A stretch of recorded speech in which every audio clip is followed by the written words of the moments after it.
Bien, bueno, vamos a continuar con la clase.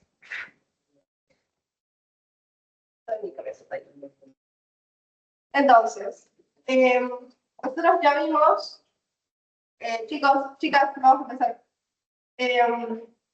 Entonces, nosotros ya vimos lo que son las ondas mecánicas, vimos la interferencia de ondas, ondas en una cuerda, vimos los diferentes modos que podemos tener, etc. Así que, como último tema, en general, vamos a ver lo que son las ondas sonoras. Básicamente, una onda sonora es una perturbación que se da en un medio, como puede ser el aire, un sólido, puede ser un fluido, un gas, etc.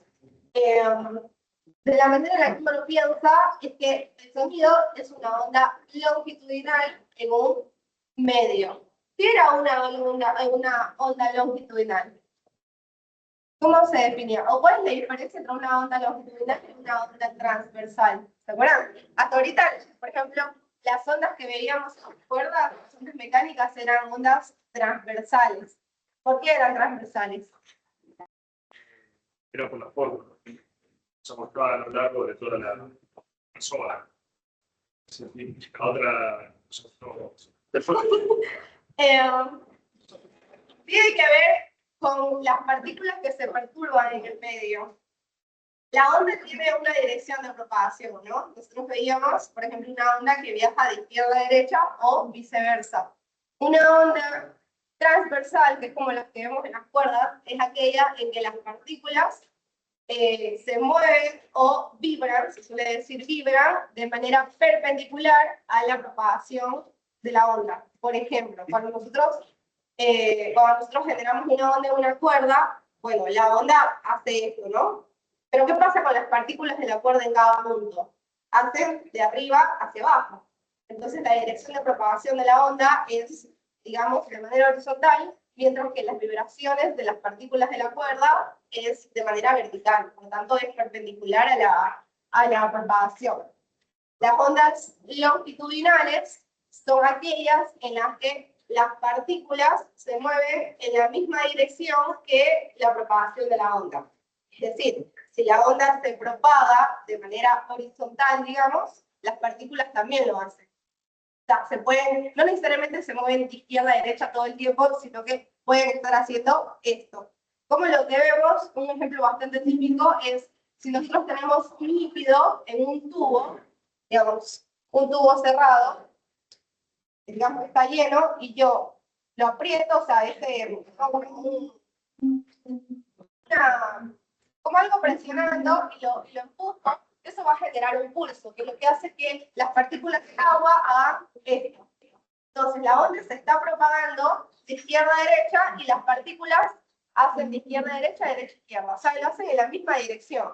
Lo hacen de manera paralela a la propagación. Entonces, en el sonido básicamente como uno lo define, es como una onda mecánica, pero que es longitudinal. El sonido, en realidad, es una onda que se propaga en las tres direcciones. Es una onda tridimensional. No solo lo hace de manera horizontal o vertical, sino que es como si fuera una esfera. Pero lo que hace es que en la misma dirección que se propaga la onda, se mueven las partículas, en este caso, no sé, por ejemplo, ahorita que les estoy hablando, serían las partículas del aire. Estas partículas vibran en la misma dirección que lo hace la onda, que se propaga la onda. Bien, las ondas sonoras pueden viajar en cualquier material, pero eso sí, el sonido necesita un material para ser propagado, a diferencia de la luz, que no necesita un medio de propagación. Entonces, este material puede ser líquido, sólido o gas. En general uno habla de gas, como por ejemplo el aire, pero se puede propagar también el líquido. Por ejemplo, si ustedes se meten en una piscina y, no sé, gritan, ese sonido se propaga no de la misma manera que en el aire, ya vamos a ver matemáticamente por qué, pero a la final se propaga. Si yo hablo aquí y hay una persona afuera, aunque esté cerrado, algo se va a escuchar afuera, ¿no? Porque va a haber una parte del sonido que se va a propagar por el medio sólido, por las paredes. Entonces, justamente la propagación que va a tener va a depender de qué medio es, pero a la final, o sea, se propaga en cualquier material. Bien, entonces, como ya habíamos visto, básicamente esto es una perturbación de las partículas de acuerdo a una función de equilibrio. Ahora, en las ondas sonoras, estos movimientos de las partículas que se perturban están acompañados por pequeños cambios de densidad del material en el que se está propagando y también por ende de la presión en ese material a lo largo de la dirección de propagación. Bien, nosotros vimos que las ondas, al menos las que vimos hasta ahora, las ondas mecánicas, son ondas sinusoidales, es decir, que se pueden describir matemáticamente como una función seno o coseno. Las ondas sonoras también son sinusoidales, también las podemos representar como una función seno o coseno. Por ende, si las ondas vibran de manera sinusoidal, las variaciones de la densidad y las presiones en el medio también lo harán de esta manera. O sea, también son sinusoidales. Bien. En general, uno divide las ondas sonoras en tres categorías, que tienen que ver con básicamente con la por cómo percibe el ser humano. Por un lado, tenemos las ondas audibles, que básicamente son aquellas que tienen un rango de frecuencia tal que el ser humano los podemos captar, o sea, lo podemos oír. El rango de este intervalo de frecuencias de ondas sonoras audibles están entre 20 y 20.000 Hz. Es decir, que ondas sonoras que tengan frecuencia más grande de 20.000 Hz o menores a 20 Hz, el ser humano no las oye. Como por ejemplo, las ondas ultrasónicas, que son aquellas que están por encima de 20.000 Hz, que hay silbatos que usan para los perros, que uno lo silba, pero casi no lo escucha. Esos silbatos son de frecuencia alta, o sea, son frecuencias ultrasónicas, que el ser humano, el oído del ser humano no está capacitado para escuchar esas frecuencias, pero por ejemplo los perros sí lo hacen. Por otro lado, tenemos las ondas infrasónicas, que son aquellas que tienen frecuencias por debajo del rango de ondas audibles. En este caso, un ejemplo que tenemos es los elefantes. Los elefantes se pueden comunicar por unas ondas sonoras que tienen frecuencias muy bajas, el ser humano no capta, pero ellos sí los logran captar, incluso cuando están separados a varios kilómetros. Así que básicamente tenemos estos tres tipos de categorías: audibles, infrasónicas y ultrasónicas. Bien, entonces, nada, un ejemplo que se pone es lo del émbolo, y matemáticamente una onda sonora, lo que hacemos es que la describimos como si fuera una onda mecánica, pero de manera longitudinal. Para las ondas sonoras vamos a usar esta ecuación que es parecida a las ondas mecánicas normales, solo que en vez de seno vamos a usar coseno. Nada, tiene una determinada amplitud y los mismos parámetros que vimos hace un rato, donde la amplitud A es el desplazamiento máximo de una partícula en el medio con respecto a su posición de equilibrio. Recuerden que en el caso del sonido estamos hablando de ondas longitudinales. Bien.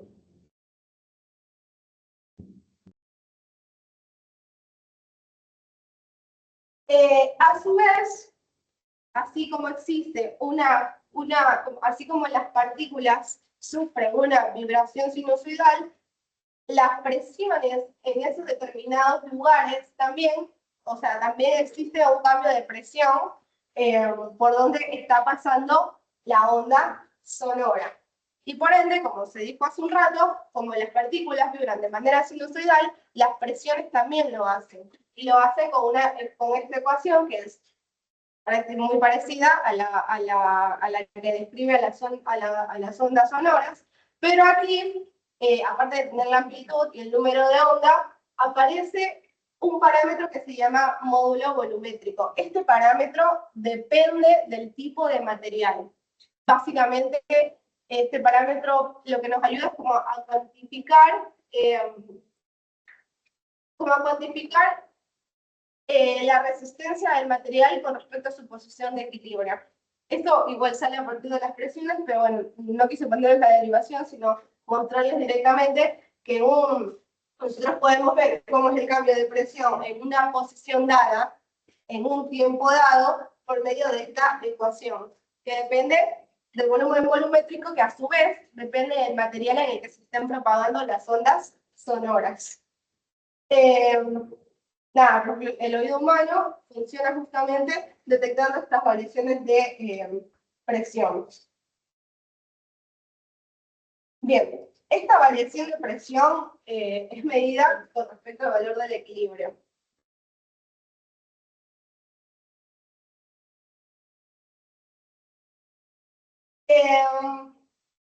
Bien, entonces, nosotros a partir de esta ecuación también, o sea, tenemos una variación máxima de presión que se llama amplitud de presión. Vieron que esta ecuación depende, como es sinusoidal, depende del seno. Entonces, cuando el seno de lo que está adentro es igual a 1, tenemos el valor máximo que puede tener esta variación de presión. Si el seno de eso es igual a 1, básicamente nos queda que la variación máxima de presión es igual a la amplitud de vibración de estos cambios de presión por el número de onda y por el volumen volumétrico. Si nosotros graficamos la posición, el desplazamiento de las partículas con respecto a la posición de equilibrio, y por otro lado, graficamos los cambios de la variación de presión con respecto a las posiciones de equilibrio, tenemos estas dos ecuaciones. Como pudieron ver, por un lado, las partículas estaban descritas por una función coseno, mientras que los cambios de presión estaban definidos por una presión seno. Ambas expresiones son similares, una es seno y otra es coseno, entonces ¿qué va a pasar? Que están desfasadas una con respecto a la otra. Y lo que vemos es que cuando las partículas están en su posición de equilibrio, tenemos un cambio de presión máximo. ¿Ok? O sea, cuando este desplazamiento Y es igual a 0, es cuando el cambio de presión del medio está en su valor máximo. Y viceversa, cuando este cambio de presión es 0, no vale nada, es cuando las partículas están en su máxima posición posible, es decir, en el valor, o sea, tienen su desplazamiento igual al valor de su amplitud. Bien, están desfasadas mi cuarto, básicamente.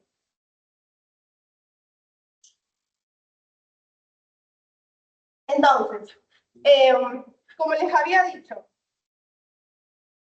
la velocidad de las ondas sonoras, es decir, la velocidad de propagación de las ondas sonoras, depende del medio. ¿Se acuerdan cuando veíamos la velocidad de propagación de las ondas mecánicas, por ejemplo, en una cuerda? ¿Cómo era la ecuación? Que dependía de la cuerda, o sea, de factores de la cuerda. La que estaba relacionada con la tensión de la cuerda. ¿Cómo era la ecuación?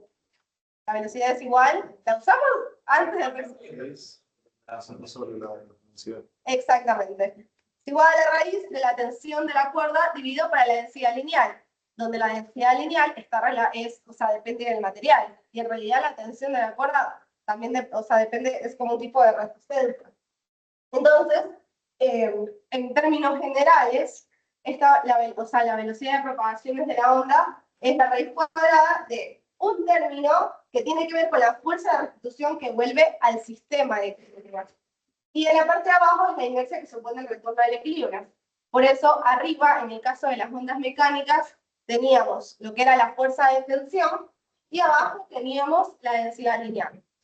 El sonido, siguiendo esta misma lógica, cuando se propaga en un fluido, la velocidad del sonido es igual a la raíz cuadrada del volumen volumétrico, que lo habíamos hablado hace un ratito, dividido por la densidad de dicho fluido.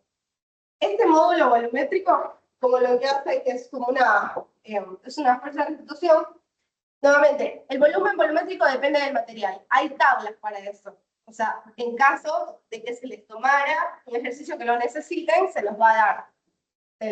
O sea, se les voy a proporcionar. Y este volumen volumétrico se mide en pascales. Así que si ustedes meten los valores, nada, les debe quedar en metros sobre segundos lo que es la velocidad. Porque estamos hablando del sistema internacional de unidades.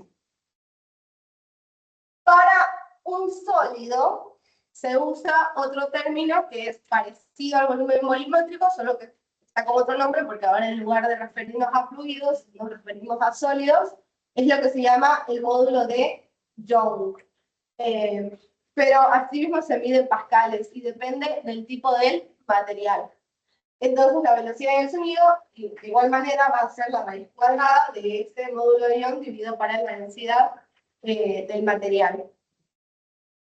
Y bueno, aquí tenemos una tabla de valores típicos, de materiales típicos, perdón, de valores de rapidez del sonido en diferentes medios. Tenemos algunos que son gases, otros que son líquidos y otros que son sólidos. Así que nada, es como para mostrar. Fíjense que la velocidad depende del módulo de Young y de la densidad. Ustedes saben que en la mayoría de casos la densidad de un material también depende de su temperatura. Entonces, por ende, también van a tener una velocidad dada dependiendo de la temperatura a la que esté el medio en cuestión.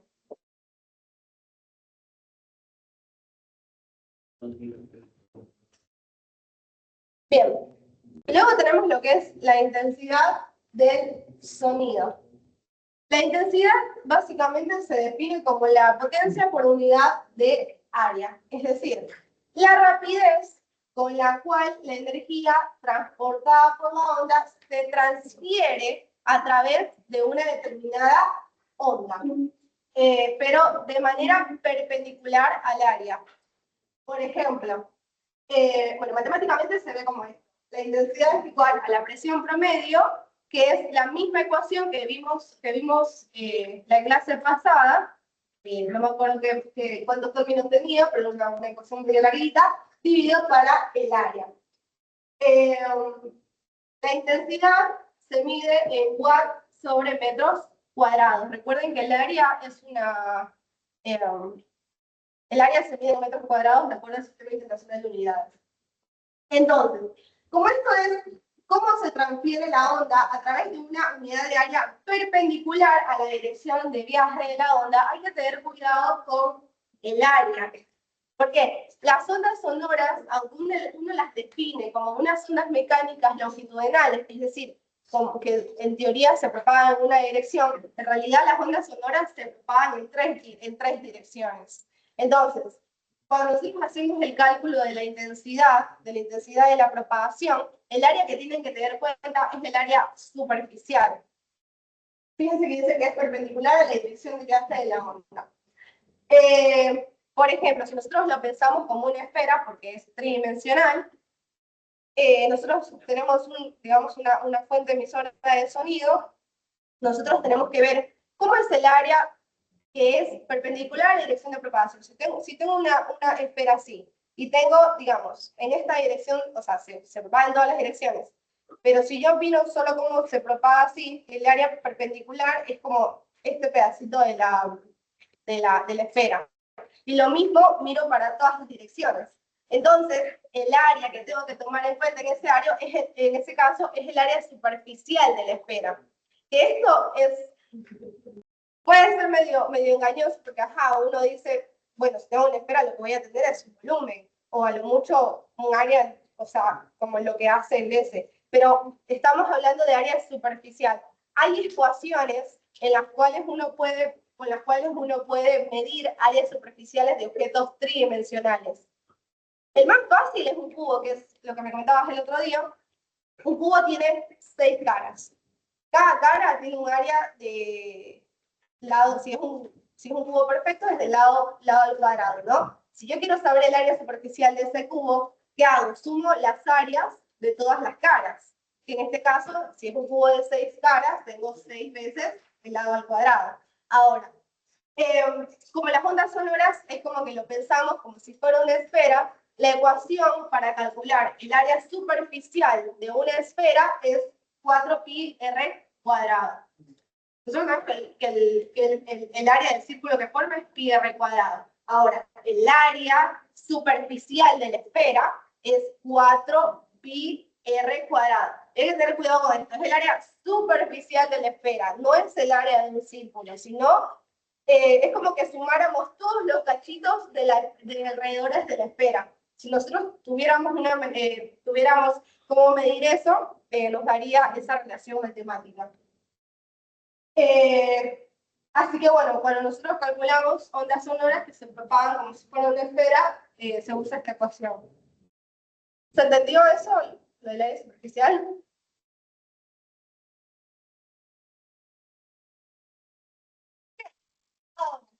Imaginemos que tenemos una fuente que está emitiendo una onda sonora.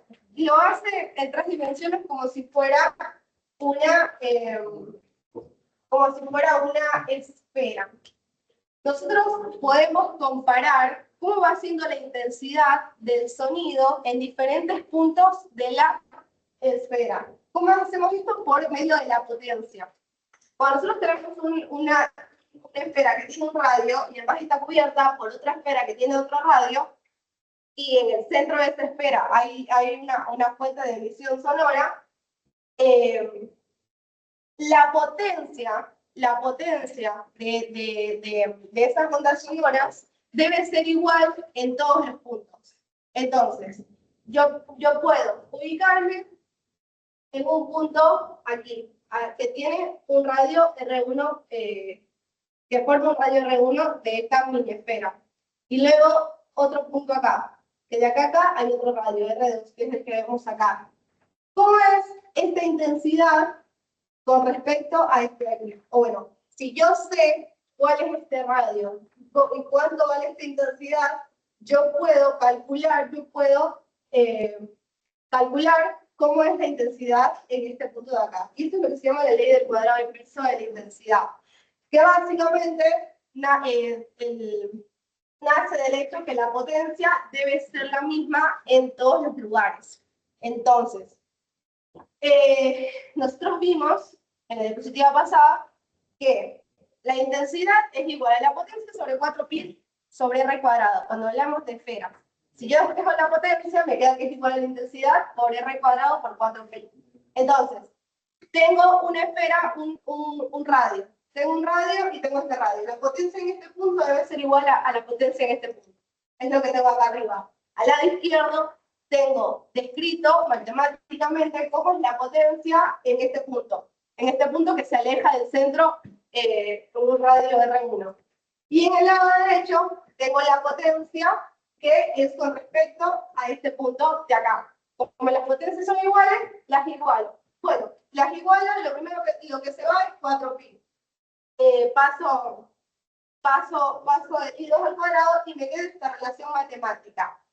¿Qué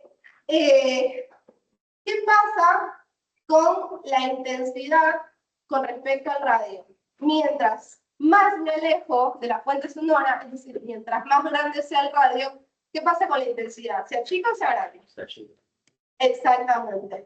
Esto es básicamente lo que nos dice la ley de cuadrados. Mientras más me alejo de la fuente de emisión sonora, de la fuente de onda, la intensidad que se va a sentir en ese punto va a ser menor. Mientras más grande el radio, menor la intensidad, y viceversa. Mientras más pequeño el radio, o mientras más cerca estoy, mayor va a ser la intensidad. O sea, esto me sirve para poder calcular intensidades en diferentes puntos, si sé cómo es en un determinado lugar.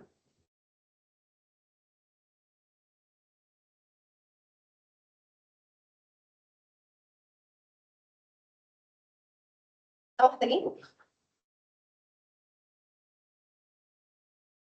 Bien, aquí es un pequeño ejemplo de lo último que vimos. Nada, nos dice. La alarma compuesta alta y radia ondas sonoras uniformemente en todas las direcciones, es decir, en 3 dimensiones. A una distancia de 15 metros, la intensidad del sonido es de 0,25 watts sobre metros cuadrados. ¿A qué distancia de la sirena la intensidad es de 0,01 watts sobre metros cuadrados? La sirena es la fuente de sonido, es como que estuviera en medio de todo. Así que este ejercicio, fíjense que tenemos una distancia, es decir, un radio, porque se propaga en 3 dimensiones, ya vimos que uno lo puede aproximar como si fuera una esfera. Tenemos una determinada distancia y sabemos cómo es la intensidad en ese punto. Ahora necesito saber en qué punto tengo esta otra intensidad. Así que simplemente usamos la ley de cuadrados. Sí, la ley del cuadrado inverso.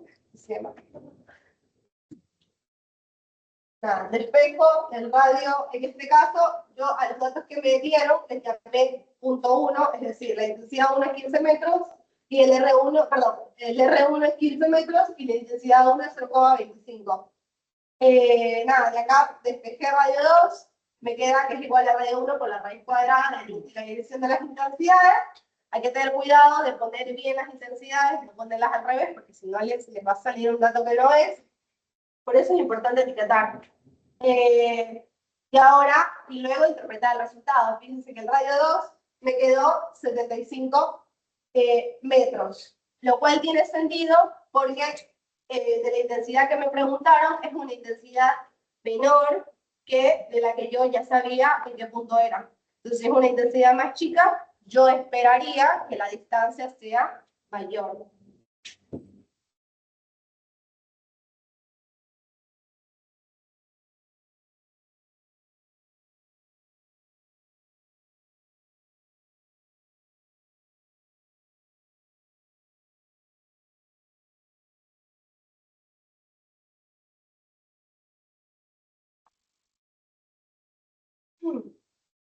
Bien, y este otro nos dice, un barco usa un sistema de sonar para detectar objetos bajo el agua.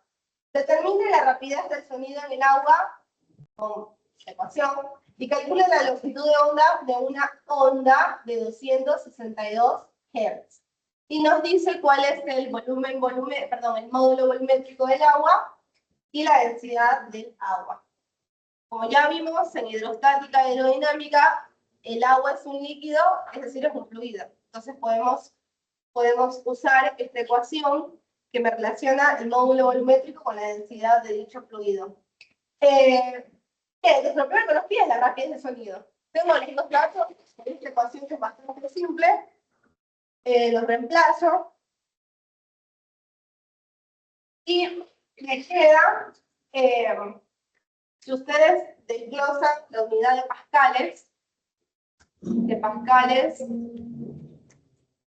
¿cómo es el desglose de las unidades de pascales? Pascales es una unidad de presión. ¿A qué era igual una presión? Exactamente. Entonces, ¿qué unidades es un pascal? Muy bien. Por ahí, si no se acuerdan las unidades, piénsenlo desde las ecuaciones.